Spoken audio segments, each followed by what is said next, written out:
ఇది first episode BRS BJP అయిపోయింది.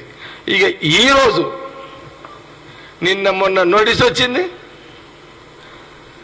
ఈరోజు సిబిఐ ఆమెని ఏంటది ఇప్పుడు ఈడు ఎవరో కానీ ఇప్పుడు నిర్దోషిగా దోషిగా డిసైడ్ చేసేసారు. ఓకే, నేనేమనుకుంటున్నా అంటే ఈ బ్రేక్లు ఏంటి, అరెస్ట్లు అనడం ఏంటి, నోటీసులు ఏంది, ఈ బ్రేక్లు ఇచ్చుడేంది, ఇదేమన్నా సినిమానా, ఇదేమన్నా సీరియలా, ఇదేమన్నా మనం టీవీలలో సీరియలా చూసేదానికి, ఇదేమన్నా విరామం ఏంది ఇదంతా? ఇది సురభి నాటకం తెలియదు. అరే ఇంత సీరియస్నెస్ సబ్జెక్ట్ని ఒక కామెడీ సబ్జెక్టుగా చేయడం ఏంటి ఇదంతా? ఇప్పుడు నా అనుమానం ఏంటంటే ఇప్పుడు కూడా ఏమైనా అండర్స్టాండింగ్ అయిందేమో ఎంపీల కోసం నా అనుమానం.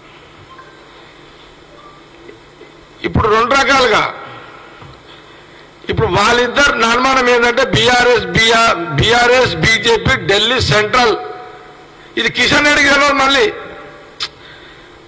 ఇలా కిషన్ రెడ్డికి తూదెళ్ళదు తాదెళ్ళదు. ఏది ఇప్పుడు మళ్ళా కవితకి ఇచ్చే నోటీసులా కిషన్ రెడ్డి ప్రెసిడెంట్ కిషన్ రెడ్డి బీజేపీ ప్రెసిడెంట్గా ఈయన కాంగ్రెస్ని బదలాం చేసుకుంటూ ప్రభుత్వాన్ని బదలాం చేసుకుంటూ ఈయనకు చిట్టి ఇచ్చేసి ఉంటారు. కిషన్ రెడ్డి నువ్వు ఈ చిట్టి పనులైతే పిరో తెలంగాణ రథయాత్రమే. మేము ఢిల్లీకి వచ్చి కేసీఆర్, మోడీ గారు, అమిత్ షా గారు వాళ్ళు ఒక సపరేట్ ఆట. ఏంటంటే ఇప్పుడు కవితకు నోటీస్ ఇచ్చారు, ఇప్పుడు ఆమెను అరెస్ట్, ఆమె దోషిగా పెట్టారు కదా. ఇప్పుడు అన్ని ఛానల్లో మళ్ళీ బ్రేకింగ్లు నడుస్తున్నాయి. ఇప్పుడు ఇక రేపు పేపర్లలో కూడా మళ్ళీ స్టార్ట్ సినిమా. ఈ కొత్త సీరియల్ స్టార్ట్ అయింది ఇప్పుడు కవితది. దీంట్లో ఏంది ఇప్పుడు ఎంపీ ఎలక్షన్స్ రేపు 9వ తారీఖు షెడ్యూల్ వస్తుంది. ఇంతసారి ఈ ఎంపీ ఎలక్షన్ ఈ 10 రోజుల్లో ఏం కొంపలు మునిగిపోయిందని ఈడీ సిబిఐ ఎందుకు నోటీస్ ఇచ్చి ఎందుకు దోషిగా డిక్లేర్ చేసిందంటే రేపు 10 నుంచి 14 సీట్లు కాంగ్రెస్కు రావద్దు తెలంగాణలో అంటే ఇప్పుడు అరెస్ట్ చేస్తే మళ్ళీ కేసీఆర్, కేటీఆర్, వీళ్ళు హరీష్ రావు వాళ్ళ ఫ్యామిలీ అంతా మళ్ళీ నా బిడ్డని ఇట్లా పరిచయం చేసారు అని మళ్ళీ రోడ్ల మీదకి వస్తే బంధులు ఇవి అన్నీ చేస్తారు కదా. ఇక అన్యాయంగా అక్రమంగా సెంట్రల్ బీజేపీ గవర్నమెంట్ ఇట్లా చేసిందని చేస్తే ఇక్కడ వీళ్ళు కొన్ని సీట్ల మీద సింపతి తీసుకోవాలని బీఆర్ఎస్, మేము అన్నమాట గతంలో అన్నమాట నిలబెట్టుకున్నాము, మాట కట్టుబడి ఉన్నాము, అందుకే ఇప్పుడు ఆమెని అరెస్ట్ చేసినాము, మాకు కూడా కొన్ని సీట్లు ఇవ్వండి అని ఒక ఆట.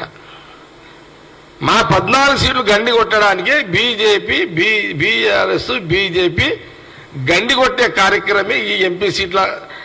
ఇది ఒక స్కామ్, ఇది అఫీషియల్ స్కామ్, ఇది ఈ అండర్స్టాండింగ్ స్కామ్. ఇది ఎంపీ బీజేపీ బీఆర్ఎస్ సీట్లు ఎంపీ సీట్లు పంచుకునే స్కామ్. ఇది 10 నుంచి 10 రావద్దు కాంగ్రెస్ తెలంగాణ ఎంపీలని ఇప్పుడు కవితను అరెస్ట్ చేసి వాళ్ళు కొన్ని సీట్లు, ఇక్కడ బీజేపీ కొన్ని సీట్లు పంచుకుంటే ఇక తర్వాత ఏముందిలే తెలంగాణ ప్రజలు ఏది చెప్తే అది నమ్ముతారు. ఇంకా సమ్మక్క సారక్క గుడి ముందే ఇంత వాగ్దానం చేసిన వాళ్ళకు ఈ ప్రజలను మోసం చేసాడు. సమ్మక్క సారక్కనే మోసం చేసారు వీళ్ళు. జాతీయ పండుగ చేస్తామని చెప్పిన వాళ్ళు తెలంగాణ ప్రజలను మోసం చేస్తారు. వాళ్ళకి పెద్ద పని కాదు ఇక కిషన్ రెడ్డి గారికి బీజేపీ పార్టీకి. కాబట్టి ఇది తెలంగాణ ప్రజలను గమనించండి, జాగ్రత్తగా ఉండండి అని కాంగ్రెస్ పార్టీ చాలా స్పష్టంగా మీడియా ద్వారా యావత్ తెలంగాణ ప్రజలందరూ కూడా తెలియజేస్తున్నాం.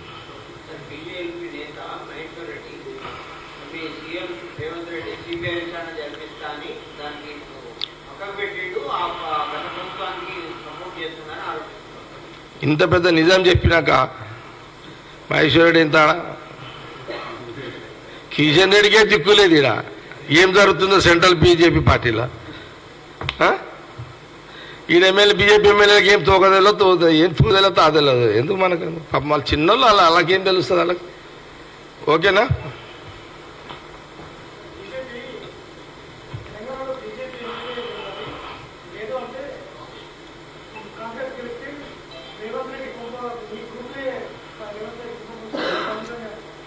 No comments